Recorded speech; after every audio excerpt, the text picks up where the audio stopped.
le diable n'aime pas la saine doctrine. La saine doctrine, c'est la parole pure. La saine doctrine, c'est la pensée parfaite de Dieu. La saine doctrine, c'est le plan parfait de Dieu. La saine doctrine, c'est ce que Dieu pense et c'est ce que Dieu dit. La saine doctrine, c'est rester fidèle aux enseignements des apôtres, rester fidèle aux enseignements de l'évangile, rester fidèle à l'évangile. À la fin de l'année, souvent les églises n'aiment pas la saine doctrine. Donnez-moi la main, je vais parler. Je suis venu parler, donne-moi la main. À la fin de l'année, souvent la saine doctrine disparaît parce que nous voulons plaire aux païens et les attirer à l'église au travers des choses qui ressemblent au monde afin qu'ils puissent avoir des bons moments. Mais sachez ceci, vaut mieux une vérité qui vide l'église qu'un mensonge qui la remplit. C'est pourquoi nous, à l'église Compassion, on ne met pas les sapins de Noël. Oui. Alléluia. Nous, à la Compassion, on ne met pas le sapin de Noël parce que Jésus n'est pas né le 24 décembre. À la Compassion, nous, on ne célèbre pas la Noël. Mais nous pouvons prêcher Jésus le jour de la Noël parce que c'est le jour où tout le monde parle de Jésus. Mais nous savons que doctrinalement, les apôtres n'ont pas célébré la naissance de Jésus-Christ et ce n'était pas une fête dans l'église primitive, la saine doctrine.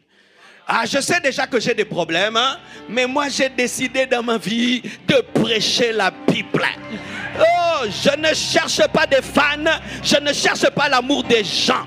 Mais Paul n'a pas fêté la Noël. Pierre n'a pas fêté la Noël. Je sais que des grands hommes de Dieu le font. Mais ils n'ont pas un verset biblique. Il n'y a que des stratégies d'évangélisation. Mais nos stratégies d'évangélisation ne doivent pas contredire la Bible. Nous devons dire la vérité. Que l'église primitive ne fêtait pas la naissance de Jésus. Et ne fêtait pas le 24 décembre. Mais nous pouvons quand même récupérer cette fête-là. Pour que les familles se rassemblent.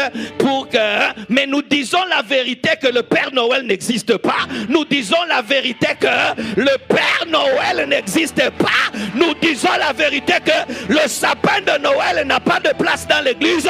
Nous disons la vérité qu'on ne peut pas avoir des petits lutins. Des lutins. Tu sais, lutin c'est quoi? C'est un petit démon. Donne-moi la main. Donne-moi la main. Quelqu'un qui entre dans ta maison au travers de la cheminée, c'est un voleur.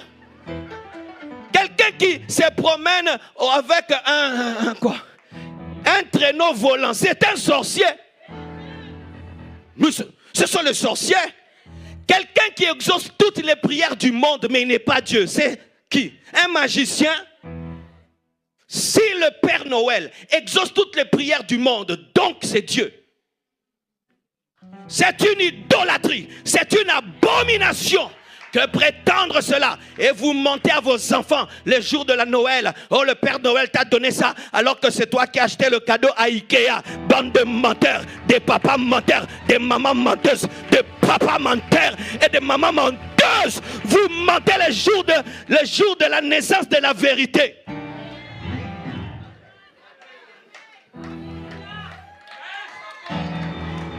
Oh, que le Père Noël m'amène un cadeau.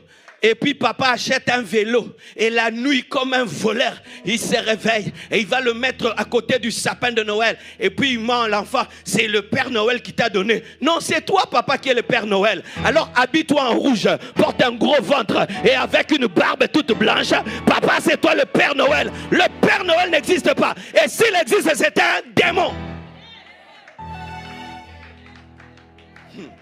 Et je vois même des chrétiens, même des serviteurs de Dieu, ils s'habillent en rouge, bobo, avec leur enfant en pyjama, à côté des hommes dédiés.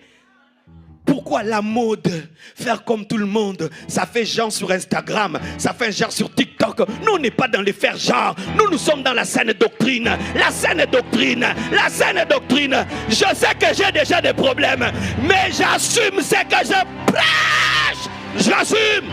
J'assume ça. Donne-moi le verset. Donne-moi le verset. Vous aimez les fêtes plus que la parole. Et cette fête que vous appelez la fête de Jésus, aujourd'hui est devenue une fête d'impudicité. Beaucoup de filles perdent leur virginité quand? Alors de cette fête-là. Les gens s'enivrent lors de cette fête-là.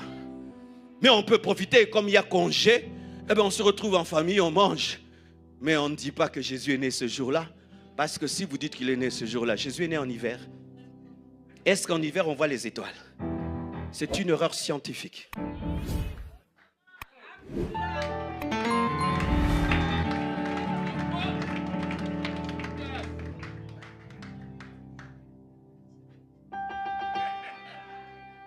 J'ai touché à ton Dieu. J'ai touché, j'ai dérangé. Donc toi maintenant tu vas quitter l'église pour le Père Noël. Toi tu vas cesser de prier parce qu'on a touché à une fête. Et vous vous habillez en couleur ceci, couleur cela et tout. Et vous mettez des étoiles et vous mettez des sapins. Allez faire des recherches sur l'origine du sapin. Allez faire des recherches sur tout ce que vous mettez dans vos maisons. Il y a des recherches qu'on peut faire. Et aujourd'hui, avec l'intelligence artificielle, tu peux taper quelle est l'origine, ça a commencé où. Vous allez vous rendre compte que vous êtes dans des cultes idolâtres. Vous êtes dans des cultes magiques, occultes. Vous êtes en train d'amener des choses dans vos maisons parce que tel l'a fait et tel autre l'a fait. Car sachez, mes frères, que lorsque l'évangile est entré chez les Romains ont refusé d'abandonner leur Dieu et ils ont christianisé leur Dieu. Ils ont christianisé leur Dieu. Ils les ont amenés. Et ainsi maintenant, pour célébrer à la fin de l'année, nous célébrons des choses. Et vous allez remarquer même que ceux qui ne croient même pas en Jésus, ce jour-là, ils croient en lui pour vendre. Ils croient en lui pour vendre, pour remplir leur magasin. Et Jésus est devenu un business. Il est devenu un business. Tout le monde va mettre Noël, mais ils n'ont pas Jésus dans leur cœur. Ils ne croient pas en lui. C'est seulement l'occasion de se remplir les poches. Vous pensez que c'est une fête, que Jésus est content? C'est vrai, on peut l'utiliser ce jour-là. Les gens viennent à l'église, les enfants viennent, on prêche la parole. Mais il faut qu'on dise la vérité aux enfants, de peur qu'ils puissent le dire à leurs enfants et que cette fausse doctrine se perdure. On peut dire aujourd'hui, nous profitons de ce jour, de ce congé international, afin de prêcher la parole de Dieu. Mais disons la vérité.